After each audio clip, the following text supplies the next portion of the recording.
बापू गण्या, यांले दोनचा पाडा म्हणून दाखव बरं.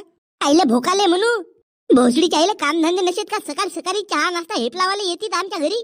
भोकमारीचे फुकट चोदाय वा. मला का पैसे किन देता का बे तुम्ही? तुम्हाला पाळे म्हणून दाखवतं. शर्माजी चाय घ्या. बिस्कुटही काऊन नाही आणून दिलीस व? कुत्र्यांना तर बिस्कुट काही सोडलं नाही, तर याला देऊन दे. आणि खा म्हणा आमच्या घरच्या कुत्र्यासारखा बिस्कुट. काय म्हणती बुडवून? भोकन टिकला मला दोनचा फाळा म्हणून दाखव म्हणते. उद्या घरी येऊन रिझल्ट विचारल. नापास झालो तर परवा गाण खाजून दे म्हणल. आता काय हेच धंदे वाचल्यात का माझ्याकडे? पहिन मा इकडे जन्मापासून टेन्शन घेताय माणूस. पहिले शिक्षण, मग जॉब पा.